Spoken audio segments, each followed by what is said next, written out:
तो सर चलिए, wheat react. अच्छा जी, इसको वीट को इंस्टॉल करने के पचासों तरीके हैं। सॉरी, वीट बोल रहा हूँ, रिएक्ट को इंस्टॉल करने के कई सारे तरीके हैं, आपको जैसा अच्छा लगता है वैसे करिए। और बन के साथ अब मैं सजेस्ट करूँगा, अब आप इस पॉइंट में आ गए हैं, अब तो आप काफ़ी सीख गए हैं भाई, टेलविंड वेलविंड आने लगा है आपको, तो अब तो ये कॉन्टेक्स्ट एपीआई आप करने लगे, तो ये सारी तो छोटी बातें हो गई कि भाई बन वन के बारे में आप कहाँ एनपीएम से आप करेंगे इंस्टॉलेशन। अब तो हम लोग बन से करेंगे। बन से क्यों करेंगे, थोड़ा सा फास्ट हो जाता है सर। अच्छा अच्छा अच्छा, ठीक है, तो हम लोग बन से ही इंस्टॉल करेंगे। आप कैसे कर सकते हो, एक काम करिए, चैट जीपीटी पे जाइए, उनसे बोलिए कि भाई हाउ शुड आई इंस्टॉल बन, और वो आपको बता देगा। जल्दी से बन को इंस्टॉल कर लीजिए और फिर देखिए कितनी जल्दी आपका जो है इंस्टॉलेशन इम्प्रूव हो जाता है। टाइम काफ़ी बच जाता है बन के साथ में। अब क्यों बच जाता है, इस पे भी बात कर सकते हैं, बट उसके लिए एक नया वीडियो रिक्वायर्ड होगा, और उन सबसे ज़्यादा आपका खूब सारा प्यार रिक्वायर्ड होगा इन द कमेंट सेक्शन। तो आप बस बताते जाइए, हम वीडियो बना के लेके आ जाएंगे।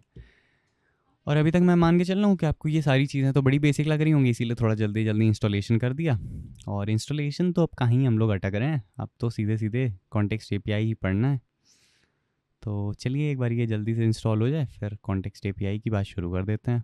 तो इंस्टॉल हो गया है, चलिए शुरू करते हैं। कॉन्टेक्स्ट एपीआई में एक बार ज़रा देख लेते हैं कि कैसा फ़ोल्डर स्ट्रक्चर है, इसको भी देखते रहिए। काफ़ी अच्छा फ़ोल्डर स्ट्रक्चर आपको बना के मिल जाता है, तो अच्छी चीज़ है। और ऐप डॉट JSX में थोड़ी साफ़ सफाई करेंगे, हम उनसे बोलेंगे कि भाई थोड़ा सा जो है ऐप डॉट JSX को हमने साफ़ सफाई कर ली है, और क्या करें, यहाँ पे एक वो तो करना है ना, बन रन डेव। क्या बात कर रहे हो, बिना बन रन डेव किए कैसे चलाएंगे आप एप्लीकेशन को। अरे सर हमें पता है इससे क्या होता है, पैकेज डॉट जेसन से वो डेव स्क्रिप्ट रन होती है। मुझे भी पता है, आपको ये सारी चीज़ें आ चुकी हैं बहुत अच्छे से। और ये देखिए कॉन्टेक्स्ट एपीआई हमारा यहाँ पे दिखने लग गया है। ठीक है सर, अब क्या करना है, अब अपने को पता है क्या करना है, अपने को एक काम करना है। अभी जो मैंने आपको थ्योरी में समझाया उसको थोड़ा सा रियल लाइफ में देख लेते हैं। तो एक अपन स्टेट बनाते हैं, एक स्टेट बना लेते हैं। कौन सी स्टेट बनाएंगे, कार्ड नाम से स्टेट बना लेते हैं। ठीक है जी, एक स्टेट बना लेते हैं ऑर्डर्स नाम से, और एक स्टेट जो है वो बनाएंगे अपन, किस नाम से बनाएंगे बताइए। चलिए देख ही लेते हैं, भूल गया मैं किस नाम से स्टेट थी दूसरी वाली। कहाँ पे था, हीरा प्रोडक्ट्स थे, ठीक बात है। तो वे आर दीज प्रोडक्ट्स, तो एक प्रोडक्ट्स नाम से स्टेट बना लेते हैं, और इनको बोलेंगे कि भाई ये सारी चीज़ें हैं अपने पास में। और ऑर्डर्स में भी कुछ ऐसे ही काम करेंगे, ठीक है सर। और कार्ड्स में भी कुछ ऐसा ही कर लेंगे। अच्छा घबरा तो नहीं रहो, ज़्यादा फाइल्स हो गई हैं तो देख के डर लगने लगा, कोई डरने वरने की ज़रूरत नहीं है।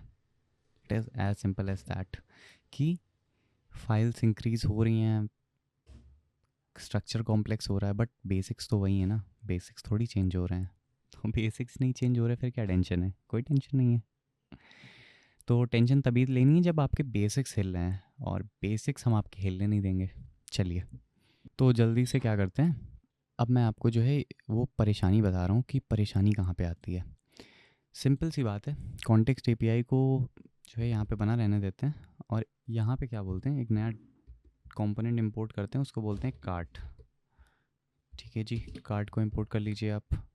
कार्ट को कहाँ से इंपोर्ट करेंगे, कार्ट से इंपोर्ट करेंगे, और फिर हम लोग ऑर्डर्स को इंपोर्ट कर लेते हैं, ऑर्डर्स नाम से ही है। हाँ जी, ऑर्डर्स नाम से ही है। तो ऑर्डर्स को इंपोर्ट करेंगे, और फिर बोलेंगे कि भाई दूसरा क्या था, प्रोडक्ट्स थे, तो प्रोडक्ट्स को भी इंपोर्ट कर लेंगे। प्रोडक्ट्स को कैसे इंपोर्ट करेंगे आप, प्रोडक्ट्स को हम कंट्रोल और स्पेस दबाइए, और आपका जो है ये सजेशन आने लग जाएगा। ठीक है सर, तो ये सारा जो है हमारा इंपोर्ट का काम हो गया। अब मैंने आपको जैसे बताया था कि एक काम करते हैं, यहाँ पे अभी के लिए हम लोग यूज़र मैन्युअली लिख ले रहे हैं। अभी के लिए हम ये बोल दे रहे हैं कि भाई यूज़र में आपका जो नेम है वो है शौर्य, आप अपना नाम लिखिए, और बड़े शौक से लिखा कीजिए, क्योंकि आपने प्रोजेक्ट बनाया है, कॉन्ग्रेचुलेशंस फॉर दैट। अच्छा जी सर, समझ गया। अब ये जो सर आपने एक चीज़ और बताई थी, ये गंदा लगता है देखने में। हाँ गंदा लगता है, बट ऐसे कर सकते हो, नहीं करना है तो नीचे वाला भी सिंटैक्स सही था, कोई दिक्कत नहीं थी। चलिए एक प्रॉप्स बना लेते हैं यूज़र नाम की प्रॉप में, और यूज़र को ही पास कर देते हैं। यूज़र को पास करना है तो नॉर्मल वेरिएबल तो है नहीं, तो उसको कुछ इस तरह से पास करना पड़ेगा। ठीक है सर, समझ गया।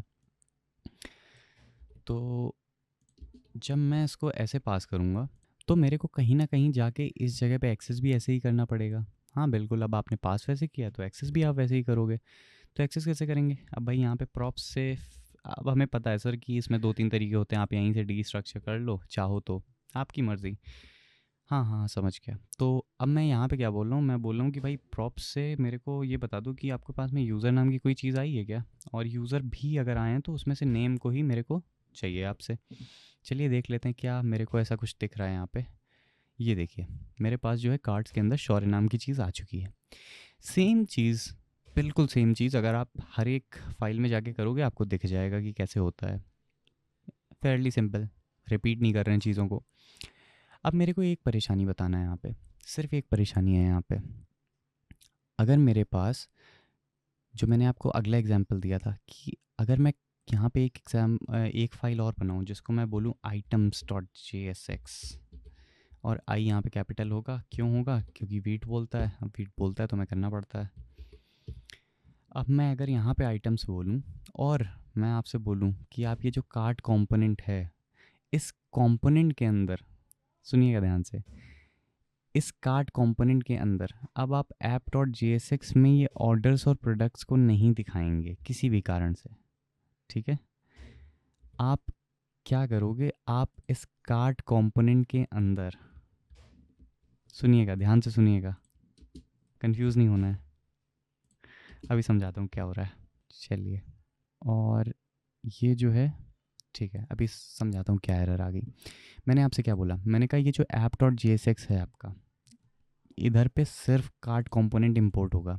अब भाई आर्किटेक्चरल चेंज है, टीम ने बोला कि भाई चेंज करिए, कुछ इस तरह से कुछ दिक्कतें आ रही थी, आपको चेंज करना पड़ गया। फेयर इनफ, पड़ सकता है चेंज करना। तो अब उन्होंने क्या बोला कि एक काम करो, प्रोडक्ट्स और आइटम्स जो आप दिखा रहे थे वो एक काम करो, आप ये मत सोचिएगा कि कार्ट के अंदर कहाँ प्रोडक्ट्स दिखते हैं, समझने के लिए, ठीक है? अब भाई ये जो कार्ड कंपोनेंट था आपका, मैंने क्या बोला कि इस कार्ड कंपोनेंट के अंदर अब अपन ये दोनों चीज़ें दिखाएंगे। तो आपने मेरे से क्या बोला, आपने कहा ठीक है सर कोई ऐसी बड़ी बात थोड़ी है, उठाया और यहाँ पे रख लिया। अब रखने के बाद में मेरे को एक बात बताओ भाई कि यहाँ पे तो यूज़र है नहीं ना। यूज़र तो आपका भाई यहाँ पे था, समझ रहे हो मेरी बात, यूज़र तो यहाँ पे था। तो आपने बोला कि सर ये तो प्रॉप्स से हम भेज देंगे कार्ट में यूज़र, ठीक है बिल्कुल सही बात है, आप भेज दोगे कार्ट में यूज़र। अब जब आप यहाँ पे भेजोगे तो फिर आप जब यूज़र को आगे बढ़ाओगे तो क्योंकि आपने यहाँ डी स्ट्रक्चर नहीं किया, या तो डी स्ट्रक्चर कर लो, बट ठीक है अभी जो हमारा सिंटैक्स है उसके हिसाब से ऐसे यूज़र को पास कर देते हैं। ठीक है सर, पास कर दिया यूज़र को, पास कर दिया ना, कोई दिक्कत तो नहीं है? कोई दिक्कत नहीं है सर। अरे आपने थोड़ा सा चेंज किया ना, बस ठीक है समझ गया, चल रहा है, सारा कुछ चल रहा है सर, दिक्कत कहाँ पे आ रही है? अब मेरे को एक बात बताओ कि भाई जब यूज़र नाम की प्रॉप का आपको यहाँ पे कोई काम नहीं था तो आपने यूज़र नाम की प्रॉप यहाँ क्यों ली? कोई सेंस है इस बात का? अरे भाई जब यूज़र का आपको कार्ट के अंदर कोई काम ही नहीं है तो आप यूज़र को ले क्यों रहे हो? यूज़र का काम तो ऑर्डर्स को है ना, यूज़र का काम तो प्रोडक्ट्स को है ना। ये कार्ट वाले सेक्शन में यूज़र क्यों आ रहा है? क्यों आप app.jsx से यहाँ पे भेज रहे हो यूज़र को, क्या ज़रूरत है? अरे पर इशू क्या है सर, भेज रहे हैं तो भेज रहे हैं। इशू ये है कि अब फ़र्ज़ करो आगे चल के फिर कभी चेंज करना पड़ गया तो ये लाइन कब तक बनाते रहेंगे आप? इसीलिए इस चीज़ को जो है स्ट्रांगली डिस्करेज किया जाता है कि आप कम से कम जो है प्रॉप ड्रिलिंग करिए।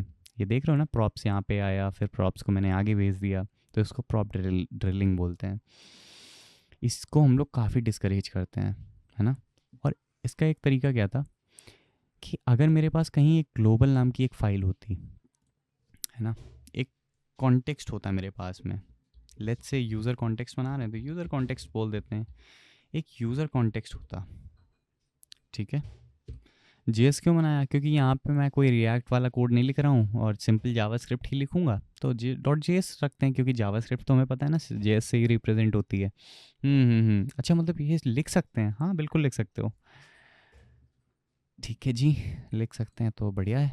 अब एक बात आप मेरे को ये बताइए कि अभी हम किस डायरेक्शन में जा रहे हैं? अब हम लोग कॉन्टेक्स्ट एपीआई वाली डायरेक्शन में जा रहे हैं, हम लोग जा रहे हैं ग्लोबली स्टेट को मैनेज करने की तरफ। अब हम बोलेंगे कि भाई एक जगह पे मेरा यूज़र रखा होगा, वहीं से सारे लोग उठाना और जाना, आराम से ले लेना उस यूज़र को।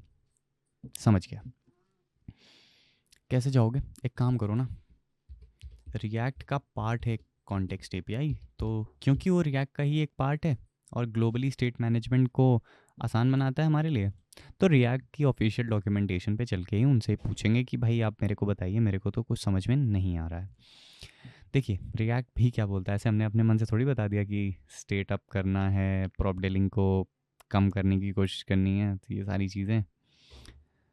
तो ठीक है जी, तो ये देखिए वो ये बोल रहा है कि भाई ये जो आप प्रॉप्स पास कर रहे थे, ये मैनेज करना बड़ा डिफ़िकल्ट हो रहा था, बड़ा टेंशन दे रहा था डेवलपर्स को।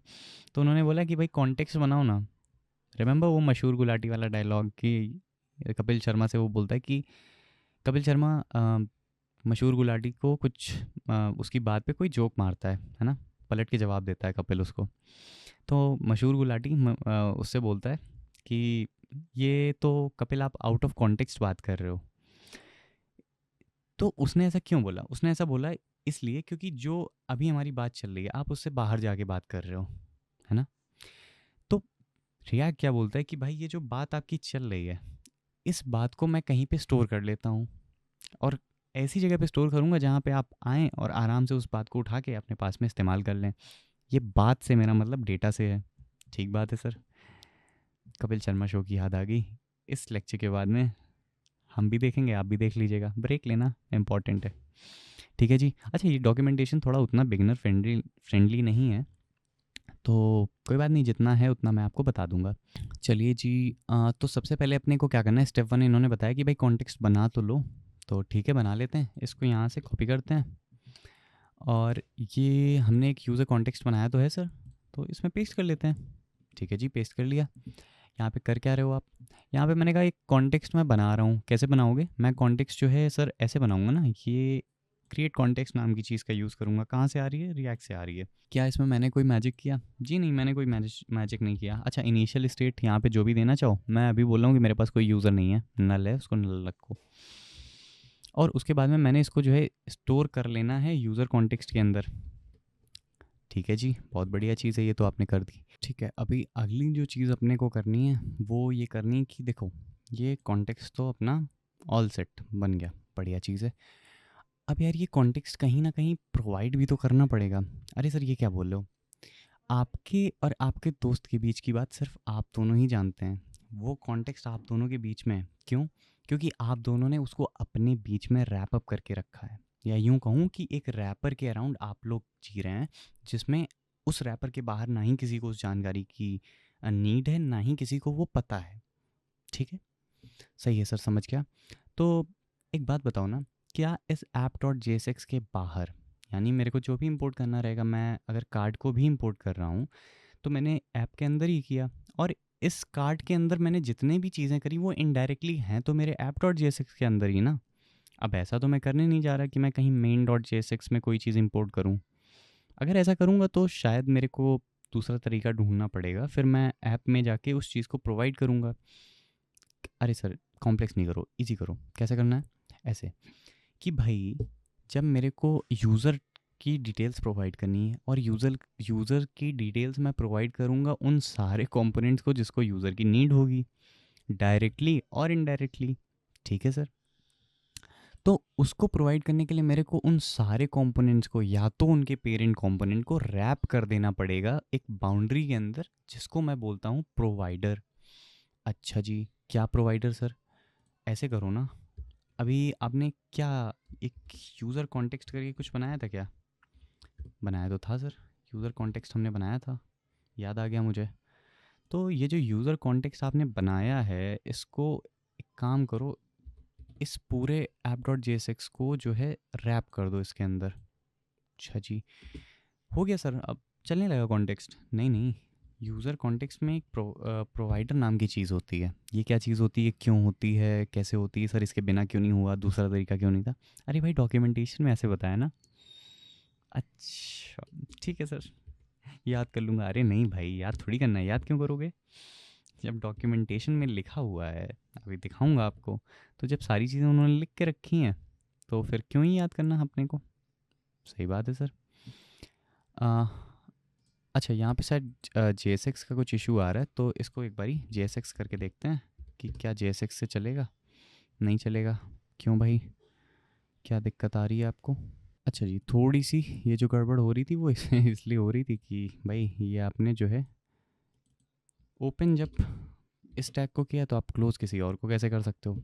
तो बस यही परेशानी दे रहा था, और इसको जो है इसका उससे कोई ख़ास संबंध है नहीं भाई। वही मैं भी सोचूं कि ये क्यों परेशानी भाई आप करने लगे। तो फिर जब इसको थोड़ा ध्यान से पढ़ा तो उन्होंने बताया कि भाई जब आपने ओपन स्टैक को किया है, आप क्लोज़ पता नहीं कहाँ पे कर रहे हो। तो मैंने कहा ठीक है जी, करे देते हैं क्लोज़ आपके अकॉर्डिंग ही। ठीक है जी, चलने लगा बढ़िया। और एरर्स आपकी बड़ी अच्छी दोस्त हैं, और उनको वो इस्तेमाल करना भी काफ़ी सिखाती हैं। हर एक एरर आपको कुछ ना कुछ सिखा के जाती है। ठीक बात है सर। तो अभी आप ये बता रहे थे कि इस कॉन्टेक्स्ट प्रोवाइडर को इसको ऐसे समझो कि ये एक ऐसी वॉल है जिस वॉल पे या जिस वॉल से बाहर कोई भी मेरे डेटा को देख नहीं पाएगा। ठीक है, मैं क्योंकि उस वॉल के अंदर हूँ, मैं सारे डेटा को देख सकता हूँ। ठीक है, और उस डेटा को एक्सेस भी कर सकता हूँ। ठीक बात है सर, ये तो बड़ा सिंपल कर दिया आपने। हाँ जी। ठीक है, तो इस सारे का जो पूरा सार था वो सिर्फ इतना सा था कि ऐसे खुद को इमेजिन कर लो कि ये कॉन्टेक्स्ट प्रोवाइडर जो है एक किला है, एक वॉल है, जिसके अंदर आप सारी चीज़ें जो है एक्सेस कर सकते हो, बाहर से कोई एक्सेस नहीं कर पाएगा। ठीक बात है। अब सर मेरे को एक बात बताओ कि मेरे को ये कार्ट के अंदर जो है ये सारा कुछ एक्सेस करना है, तो मैं आपसे बोलता हूँ कि भाई इधर आओ, और मेरे को ये बताओ कि मैंने आपको ये चीज़ें बताई थी, इसमें से अभी तक हमने क्या यूज़ कर लिया? हमने ये क्रिएट कॉन्टेक्स्ट यूज़ किया, हमने प्रोवाइडर यूज़ किया, और हमने वैल्यू को यूज़ कर लिया। बट ये यूज़ कॉन्टेक्स्ट रह गया ना, चलो इसको भी यूज़ करते हैं। कहाँ पे यूज़ करेंगे? अच्छा, प्रीवियसली मेरे को एक बारी और बताओ कि यहाँ पे क्या इशू आ रहा था मेरे साथ में। मैं परेशानी इसीलिए तो था कि भाई मेरे को कार्ट में भी यूज़र नाम की चीज़ का यूज़ करना पड़ रहा था, फिर मैं उसको नीचे पास कर रहा था, जबकि मेरा काम सिर्फ आइटम्स में था। ठीक बात है ना? तो इस चीज़ को यहाँ पे समझते हैं कि भाई जब मेरा काम सारा आइटम्स के अंदर है, आइटम्स को मैंने इंपोर्ट कहाँ पे किया हुआ है? आइटम्स को शायद से अपन ने ऑर्डर्स में इंपोर्ट किया। कहाँ पे इंपोर्ट किया है? आइटम्स कहाँ पे इंपोर्टेड है भाई? कहीं नहीं। चलिए, कार्ट के अंदर ही आइटम्स को भी इंपोर्ट कर लेते हैं, या फिर समझने ही से तो मतलब है ऑर्डर्स में कर लेते हैं चल के। चलिए, अब मेरे को मान लीजिए ऑर्डर्स के अंदर रिक्वायरमेंट है यूज़र की, और अभी मेरे को इस कार्ट वाली चीज़ के अंदर कोई भी रिक्वायरमेंट है नहीं यूज़र की, क्योंकि सारा जो काम है वो तो एंड ऑफ द डे मेरा चल ही जा रहा है ना, सीधे ऑर्डर्स में जाके यूज़र को अगर मैं फेच कर पा रहा हूँ।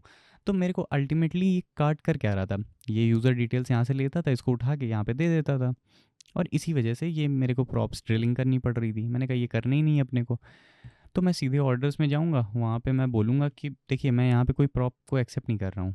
समझ रहे हैं आप? मैं कोई प्रॉप एक्सेप्ट नहीं कर रहा हूँ ऑर्डर्स के अंदर। मैं सीधे बोल रहा हूँ कि भाई आप एक काम करो, मेरे को जो है कॉन्टेक्स्ट दो आप। किसका कॉन्टेक्स्ट दोगे आप? मेरे को कॉन्टेक्स्ट दो, मैं यूज़ करूँगा यूज़ कॉन्टेक्स्ट का। यूज़ कॉन्टेक्स्ट क्या है? एक हुक है, और इस कॉन्टेक्स्ट में मैं कौन सा कॉन्टेक्स्ट मांग रहा हूँ? अब देखिए यहाँ पे आपका अभी यूज़र कॉन्टेक्स्ट हो सकता है, आपका ऑर्डर कॉन्टेक्स्ट हो सकता है, आपका प्रोडक्ट कॉन्टेक्स्ट हो। वो तो डिपेंड करेगा ना कि भाई आप किस तरह से आर्किटेक्चर डिज़ाइन करें, तो कई सारे कॉन्टेक्स्ट हो सकते हैं। वहाँ पे मैं क्या बोलूँगा कि भाई अभी करेंटली जो मेरे को चाहिए वो आप मेरे को जो है मेरे को आप यूज़र कॉन्टेक्स्ट ला के दो। ठीक बात है। और इस कॉन्टेक्स्ट से अब मेरे को जो मिलेगा वो मेरे को यूज़र मिल जाएगा। तो इसको चलिए थोड़ा ऐसा एक और अच्छा सा नाम दे देते हैं, यूज़र दे देते हैं, आसानी रहेगी। और इसको ज़रा एक बारी कंसोल लॉग करा के देखते हैं कि भाई मेरे को मिला क्या। ठीक है, फिर थोड़ा सा जो हम लोगों ने अभी ये प्रॉप ड्रिलिंग करी है इसको भी हटाएंगे, है ना, थोड़ा सा डीबगिंग करेंगे कि भाई ये क्यों ही रखना जब ज़रूरत नहीं है अपने को। कहाँ पे है जी हमारा? ये रहा। और इंस्पेक्ट करते हैं क्या परेशानी आई आपको। ठीक है जी, पहले से कुछ इशू होगा, अभी सही हो गया। और ये देखिए मेरा जो है शौर्य नाम का एक ऑब्जेक्ट रिसीव हो रहा है ना। शौर्य नाम का तो नहीं, बट एक ऑब्जेक्ट जिसके अंदर नेम नाम की एक प्रॉपर्टी है, जिस प्रॉपर्टी की वैल्यू जो है वो शौर्य है। ठीक है जी। तो क्योंकि ये सक्सेसफुली चल रहा है, तो क्या अब मैं बोल सकता हूँ कि ऑर्डर्स फॉर यूज़र और यूज़र डॉट नेम कर देते हैं, तो अब मेरा जो है यहाँ पे ऑर्डर दिखेगा। अच्छा एक बारी दोबारा कार्ट पे चलो, क्या अब इस प्रॉप ड्रिलिंग की ज़रूरत है? नहीं, हटाइए इसको। क्या प्रोडक्ट्स की ज़रूरत है? अब तो मैं प्रोडक्ट्स में जाके भी सेम कॉन्टेक्स्ट का यूज़ कर लूँगा ना भाई, यहाँ पे भी प्रॉप्स की ज़रूरत नहीं, हटाइए इसको। ऐप के अंदर चलिए ज़रा, इसको भी हटाइए भाई। यहाँ पे आपने क्यों लिख रखा है? इसकी भी क्या ही ज़रूरत है अपने को? कोई ज़रूरत नहीं है सर, सही बोल रहे हो आप। तो इसको भी हटा दीजिए। अच्छा इसकी क्या ज़रूरत है आपको? इसको भी हटा दें? अरे नहीं नहीं सर, क्या बात कर रहे हो? कहीं ना कहीं यूज़र को तो मेंटेन करोगे, यही यूज़र तो आप पास कर रहे हो वैल्यू में। हाँ, डिफ़ॉल्ट क्यों नहीं किया सर? यहाँ पे भी तो पास कर सकते थे ना। करना चाहो बिल्कुल कर देते, बट क्या हर एक यूज़र जो आएगा, क्या उसका डिफ़ॉल्ट स्टार्टिंग शौर्य के अकाउंट से होनी चाहिए? नहीं ना। हर एक यूज़र जब तक खुद को जो है वेरीफाई नहीं कर देता, तब तक हम मान के चलेंगे कि कोई यूज़र एग्जिस्ट ही नहीं कर रहा है। तो इसलिए नल से स्टार्ट किया। अच्छा, अब सर काफ़ी कुछ क्लियर हो गया है। क्लियर हो गया ना? अब देखो शुरू से चलते हैं। मैंने क्या किया? मैंने कहा एक दीवार बनाओ। दीवार बना ली मैंने। उस दीवार के चारों तरफ अंदर के साइड पे यूज़र सारी वैल्यूज़ को जो है रख दिया। ठीक है, उस वैल्यू को एक्सेस कौन कर पाएगा? जो इस दीवार के अंदर हैं। ठीक है, क्या यहाँ पे ऑर्डर्स को मैं इंपोर्ट कर सकता हूँ? हाँ बिल्कुल कर सकते हो, इंपोर्ट कर लो यहाँ पे। बट ऑर्डर्स के अंदर आप इस यूज़र्स नाम की वैल्यू को एक्सेस नहीं कर पाओगे। नो डाउट ये वाली एक्सेस हो जाएगी, वो भी जब आप प्रॉप से पास करो यहाँ पे। बट इस वैल्यू का कोई एक्सेस ऑर्डर्स के पास में नहीं होगा। क्यों? क्योंकि दीवार के बाहर है। ठीक है, समझे? अगला क्या किया सर आपने? मैंने कहा अगला चलो कार्ट के ऊपर। कार्ट में हम लोग प्रॉप ड्रिलिंग कर रहे थे, मैंने कहा बंद कर दो, कर दी। फिर मैंने कहा चलो ऑर्डर्स में चलो।